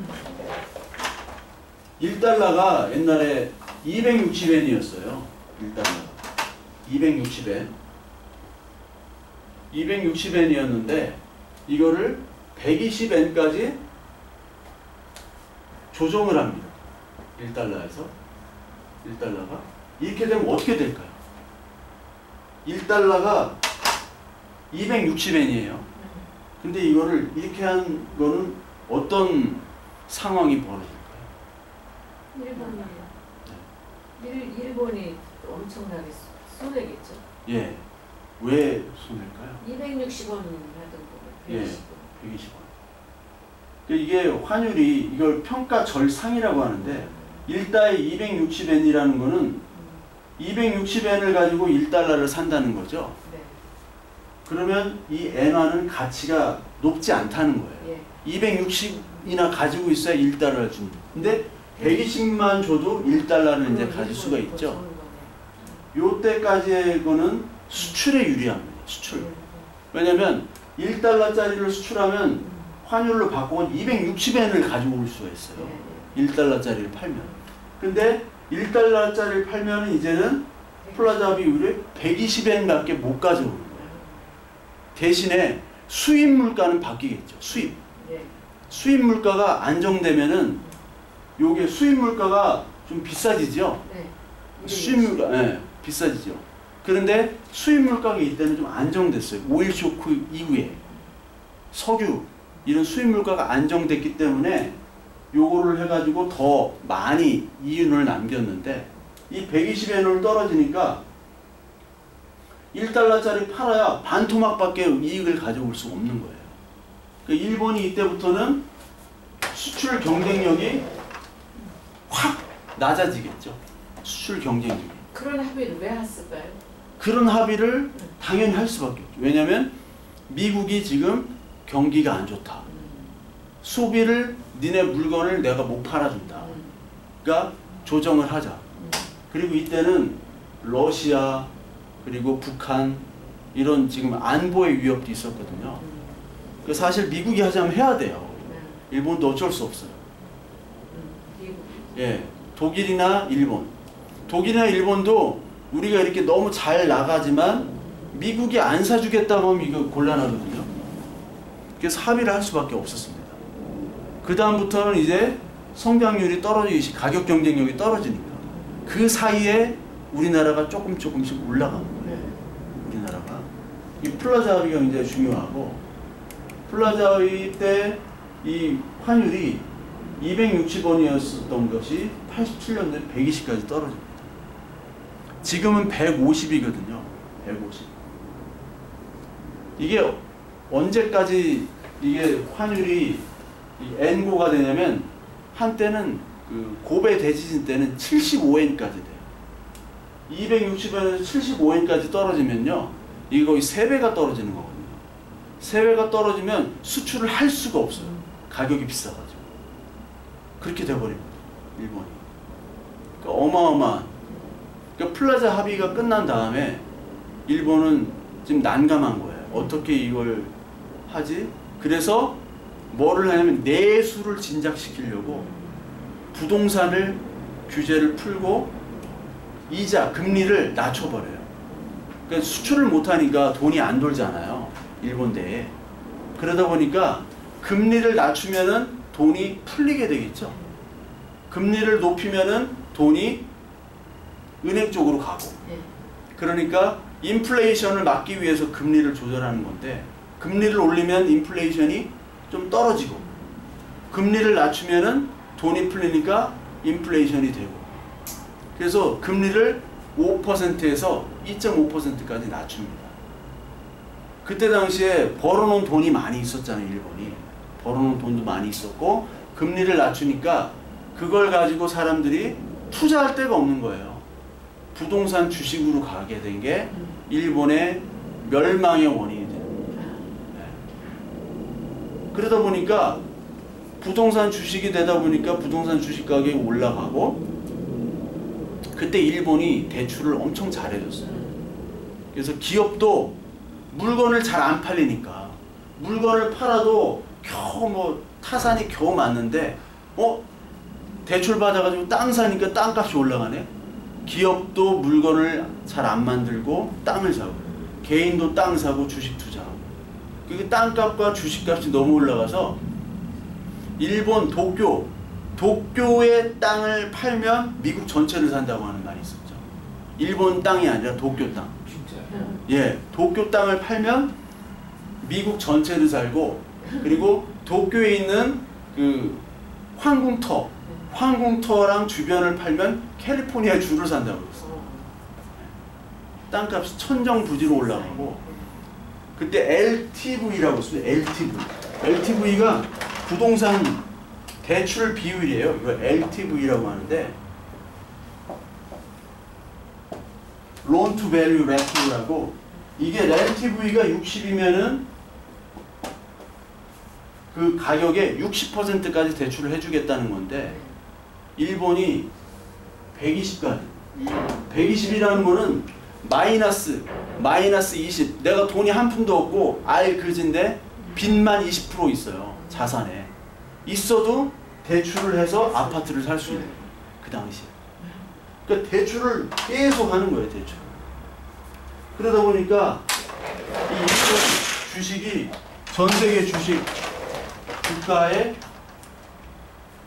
최고 등급까지 올라가지고 여기 1989년도인데요.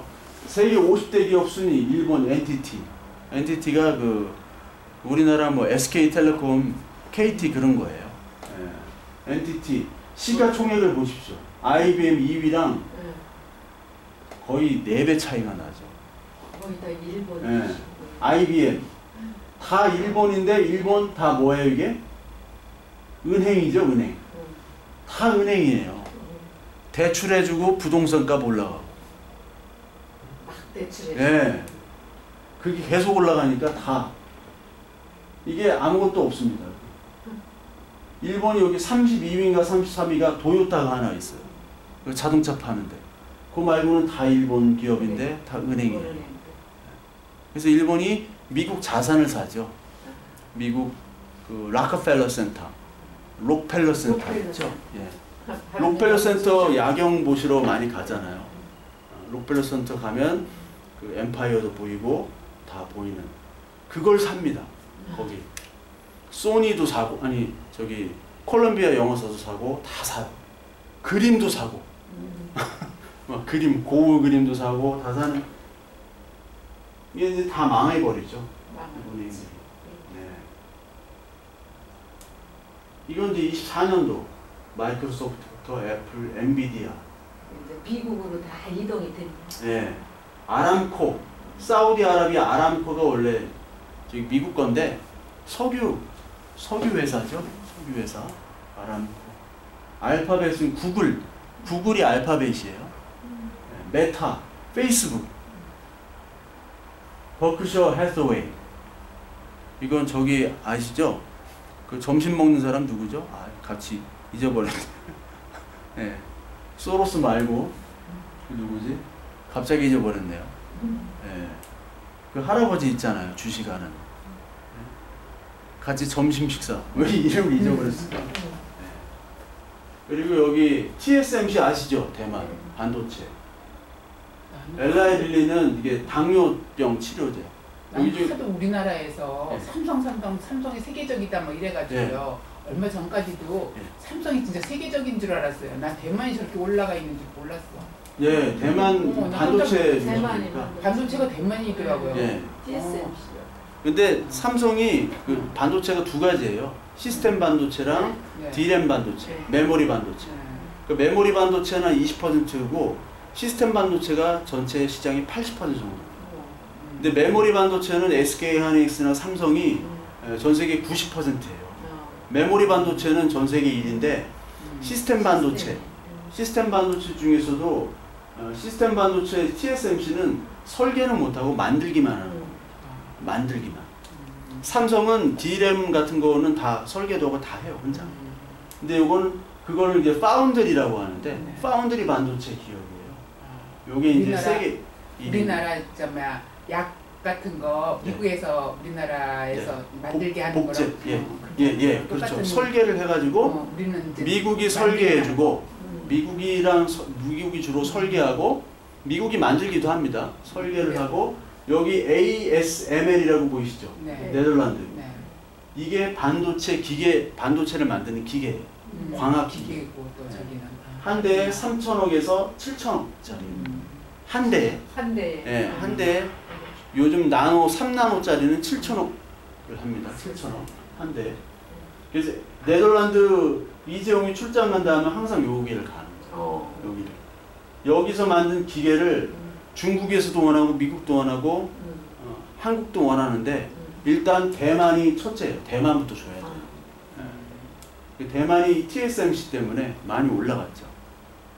그리고 노보 노르딕스크 덴마크 이게 당뇨병 치료제. 그러니까 IT랑 바이오 산업이 가장 부가가치가 높아요. 바이오.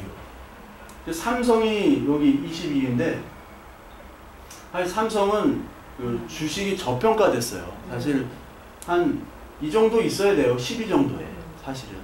근데 주식이 워낙 한국 주식이 가격이 낮습니다. 낮기 때문에 그래요. 그러니까 이 애플 주식 전체 애플 주식 하나가 우리나라 전체 시가총액보다 높거든요. 원래 애플이 1위였다가 마이크로소프트가 AI 반도체 이후로 AI 기반 사업을 많이 해서 마이크로소프트가 다시 올라갔습니다. 그리고 여기 뭐 테슬라는 얘네들은 뭐 왔다 갔다 하니까 은행이 하나 있네요. JP 모건 체이스 은행 하나 있고 LVMH 이게 루비통입니다. 가방 만드는데 삼성보다 높다는 게 사실 말이 안 되잖아요. 예? 가방 신발 만드는 루비통이. 그러니까 이게 여기서 주식이 평가된 거지 사실 루비통 그룹이 여러 가지를 하지만 삼성보다는 못하죠. 삼성은 모든 가전, 전 세계 가전을 만들고 반도체를 이거를 나라별 그게 다 다른데 주식에 그게 다른데 어떻게 이런 순위가 매겨질 수 있죠? 주식 시가총액. 시가총액. 그러니까 미국의 시가총액이고 한국 주식이 있잖아요. 네. 한국. 그러니까 이게 평가가 한국 주식은 저평가, 싼데 알짜 그룹들이 많아요. 삼성, SK 이런 데는 어마어마한 이런 기술을 가진 나라가 전 세계에 아무도 없거든요. 삼성처럼 TV 그리고 디스플레이 우리가 핸드폰이나 이런 거 터치하는 거 다 디스플레이거든요. 삼성이 1위고 반도체도 D램은 1위고 그러니까 삼성이 모든 걸 다 만들잖아요. 컴퓨터부터. 근데 요게 20위라는 거는 너무 저평가되어 있어요. 그래서 싼데 알짜배기들이 많은 게 사실 한국입니다. 대만은 요걸로 먹고 사는 거예요. 반도체 공장. 이게 이제 많이 바뀌었죠. 여기 일본 그룹이 여기 28위가 29위에 도요다가 있어요. 없네요. 예, 도요다가.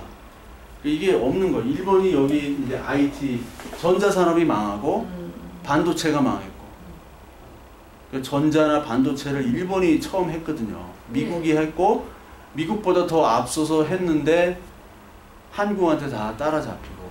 소니 같은 거 옛날에 아주. 예. 지금 소니는 지금 전자가 아니라 게임 기업입니다. 게임 기업. 게임 기업으로 바뀌어서 이제 흑자로 돌아섰어요. 이게 다 없어졌죠? 볼 수도 없어요. 볼 수도 없어요. 볼 수도 없고. 자동차도 뭐 자동차는 잘 나가죠. 도요타, 혼다, 뭐 닛산, 다 잘 나가는데. 예, 렉서스가 이제 도요타 그룹이고 잘 나가는데 여기 뭐 다 없어졌죠. 일본 거. 그러니까 플라자 합의 이후부터 부동산에 투자를 하다 보니까 기업이 설비 투자는 안 하고 부동산으로 많이 투자를 하고 개인도 그러다 보니까 국가 경쟁력이 점점 떨어지는 거예요. 그래서 일본이 어떻게 하느냐 금리를 높여버립니다. 2.5에서 6%를 확 높여요. 높이다 보니까 돈 없이 대출받은 그 많은 사람들이 갑자기 돈을 갚으라니 이자가 올라가니까 다 매물로 내놓는 거예요. 매물로 내놓는데 나도 그진데 너도 그진데 건물주야. 현금은 없고 부동산만 있는데 다 빚인데 그러니까 건물이 안 팔리는 거예요. 안 팔리다 보니까 그 건물도 은행도 다 동시에 망하게 돼요. 그거를 일본이 정치적으로 금융 시스템이 발달됐으면은 그걸 미리미리 선제 조치를 했어야 되는데 이게 85년 이후부터 이게 90년에 터졌으니까 5년 동안 일본이 막 너무 자산이 올라가니까 거기에 취해 있는 거죠. 버블이네. 예, 취익. 버블은 항상 인간의 탐욕과 그리고 무지와 그리고 쾌락의 집산체거든요. 그러니까 실물 경제가 없이 기업은 수출을 잘 못하는데 자산이 올라가는 이상하거든요. 저 사람이 실력은 없는데 갑자기 떴어요.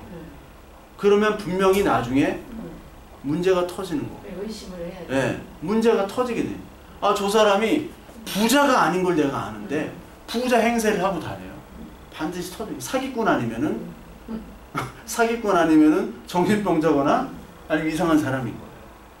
그러니까 실물이 중요한 거예요. 실물 경제.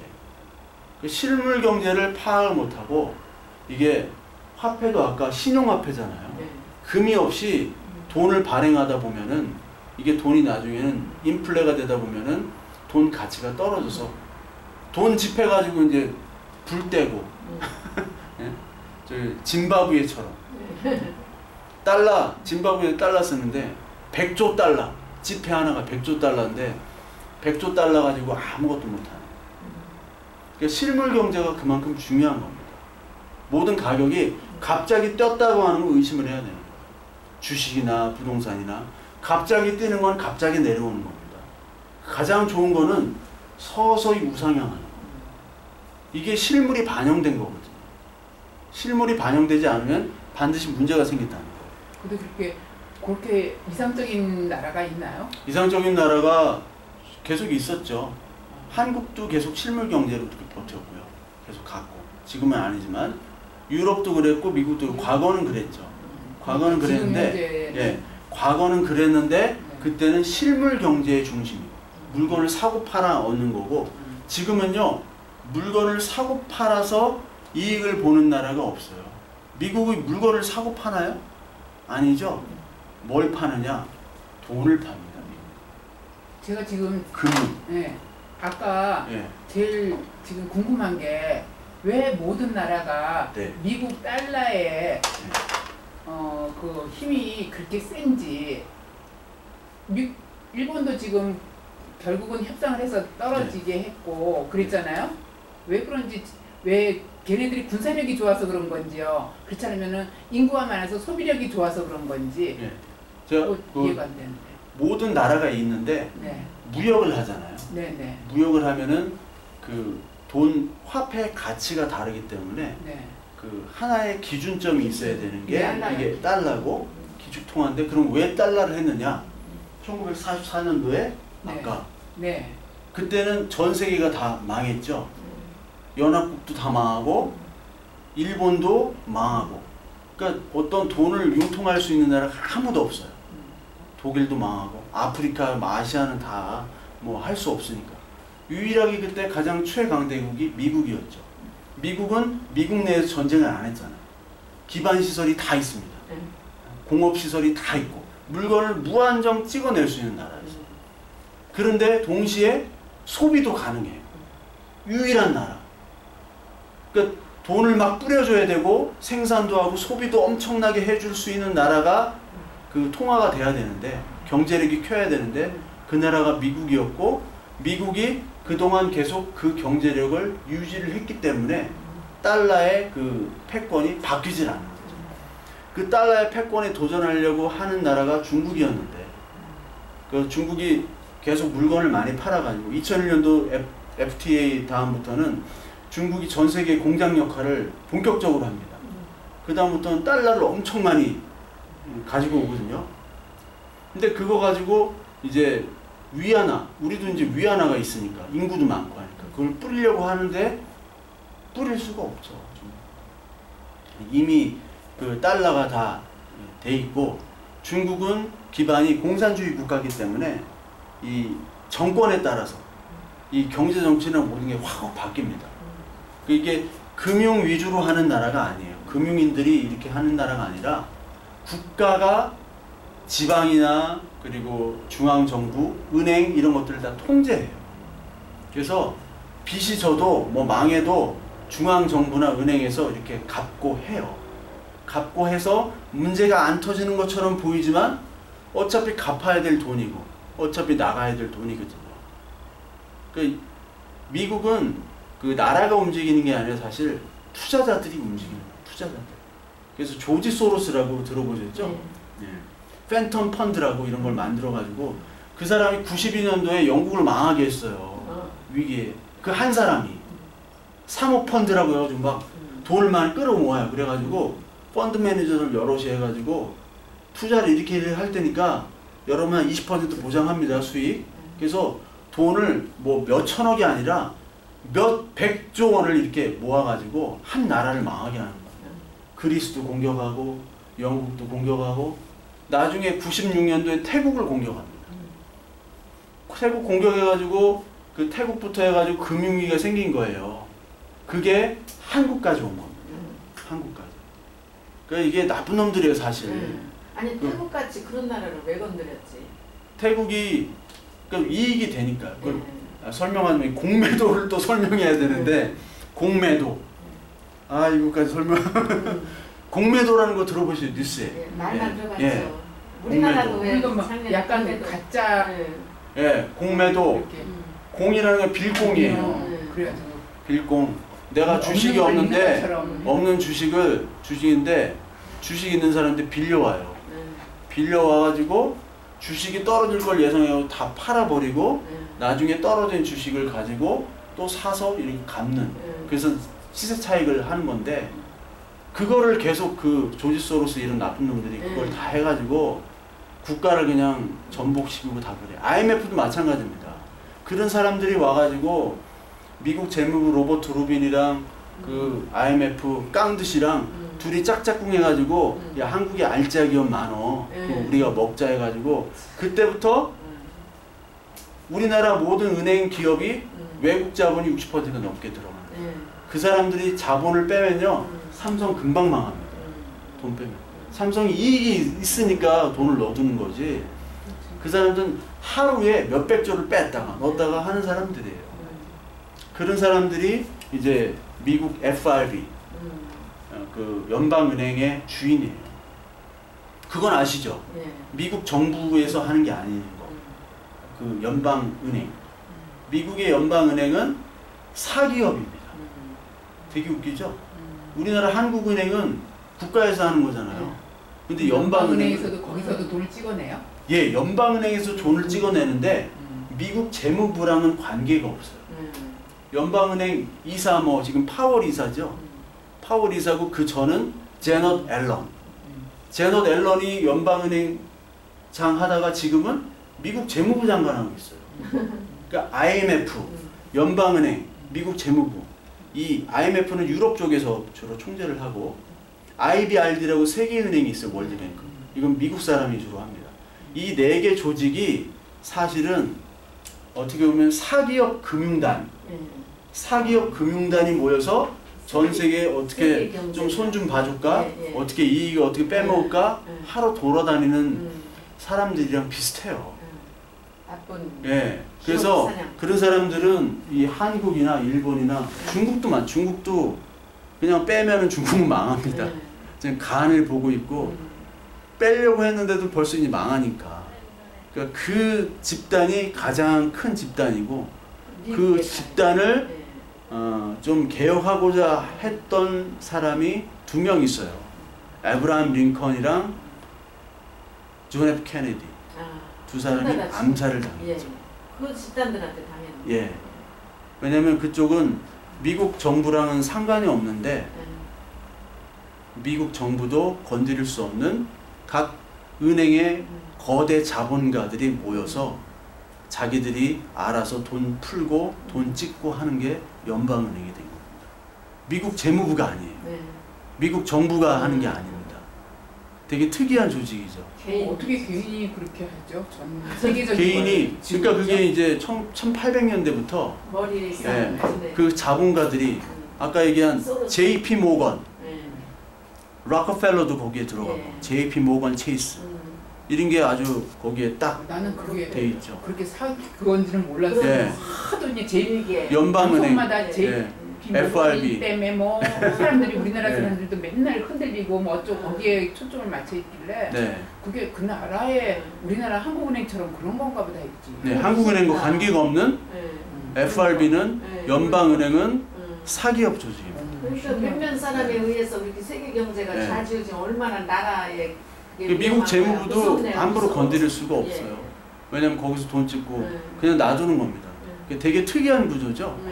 예. 그것도 용인하고 또 쉽게 말하자면 우리나라 우리은행, 하나은행, 국민은행 이런 장들이랑 그 장들 말고 저기 투자자들이 있잖아요. 거물들, 자본가들, 돈 많이 있는 그 사람들이 모여가지고 하나의 은행을 만들어서 그 은행이 한국은행이 된 거예요. 정부랑은 상관없이. 그게 미국의 연방은행입니다. 그 연방은행에 따라서 전 세계가 움직이는 거예요. 거기서 금리를 올렸다 하면은 돈이 쫙 빠져나가고 금리를 내리면은 또 돈이 쫙 나가는 거예요. 그렇게 된 거죠. 이게 특이한 구조죠. 블랙홀처럼 그냥. 세계 경제. 대단한 사람들이네. 존경해야겠다. 아니 왜냐면 그냥 돈의 문제가 아니라 네. 이 세계의 경제를 네. 자기들이 할 수 있는 네. 뭐 능력도 되니까 하겠죠. 그렇게 막 자기 사기업이라고 막 그냥 그렇게 하면은 안 돌아갈 거 아니에요, 세상이. 네. 그러니까 존재를 알지를 못하는 거예요, 그 사람이. 그러니까 우리 연방은행 장들이 바뀌잖아요. 지금 파월인데. 그러니까 그게 굉장히 막 이슈가 어떻게 되니까. 바뀌었나 왜? 누가 했나를 모르죠. 그 미국 대통령이 임명하고 그런 것도 없죠. 그러니까 자기들끼리 야 이번 네가 하고 너 물러나 하면 물러나. 근데 그 존재를 아직까지 몰라요. 그 거대 자본가 뒤에. 예. 누구는 뭐 로스차일드 가문이다 하는데 뭐 그것도 모르는 거죠. 네. 이건 $1 환율 쭉 있고 여기 확 올라가죠. 이게 무슨 일이 있었죠? 예, IMF 97년도 11월에. 예. 점점 그렇게 이제 하다가 확 올라갔다가 좀 내려왔다가 여기 또 확 올라가죠. 2008년도 미국발 금융위기. 예. 이 두 번의 곡점이 있죠. 여기 90년도부터 96년까지는 600에서 800 사이. 가장 좋은 게 뭐냐면 예상하고 예상이 가능한 이 환율이 있을 때 기업도 수출도 하고 금융도 투자도 하고 이게 돼요. 이게 거의 8년째 거의 비슷한 환율이었어요. 옛날에는 야 달러 얼마나 하냐 1달러요. 그러니까 아이고 700원 800원 하면 돼. 딱 그랬는데 예. 그래서 계속해서 이 달러가 안정이 되다 보니까 우리나라 기업이 이제 설비 투자를 많이 한 거죠. 그리고 그때 일본 경제가 많이 안 좋았어요. 안 좋은데 수출 상품이 일본이랑 한국이 거의 비슷해요. 똑같아요. 똑같은데 일본이 가격 경쟁력, 플라자블의 가격이 올라갔죠. 올라가는데 한국은 그에 비해 가격이 달러가 안정돼 있어요. 한국은 안 건드렸으니까 근데 안정되다 보니까 상품 질도 올라가고 가격도 싸고 한국 제품 많이 샀어요.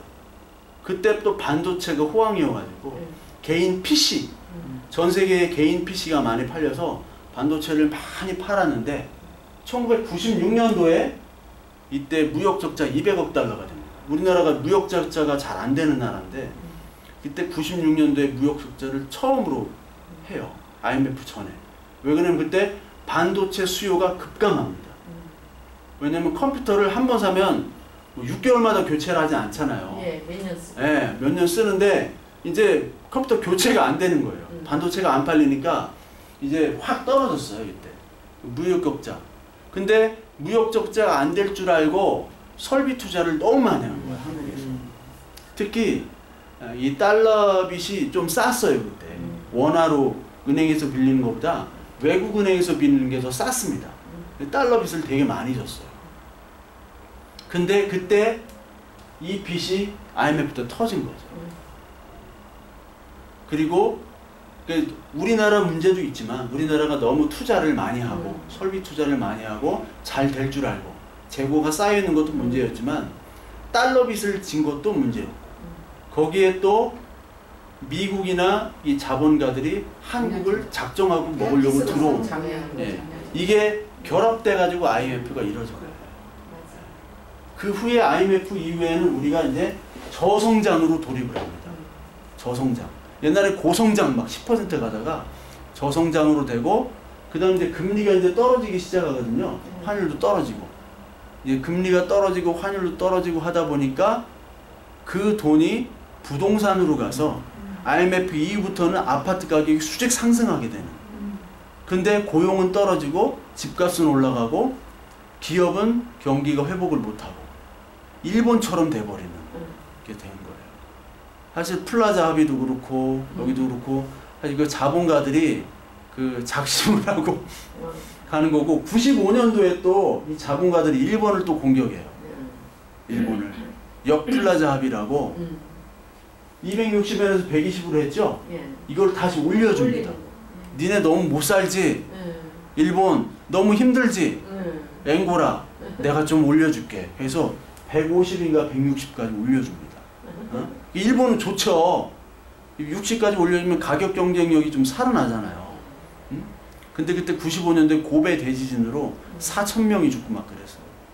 고베가 철강, 자동차 이런 게 많았던 도시인데, 그러니까 여기 일본도 SOS를 또 친 거예요. 좀 살려달라고. 그래서 모여서 야 얘들 좀 살려주자 해놓고, 이게 120에서 150, 160으로 가면은 사실 여기서 일본은 좀 살아나는 것처럼 보이는데, 이게 사실은 그 자본가들이 일본부터 해가지고 동남아를 먹기 위한 전략, 달러 가치를 좀 높이려고 한 전략의 시초라고 보시면 됩니다.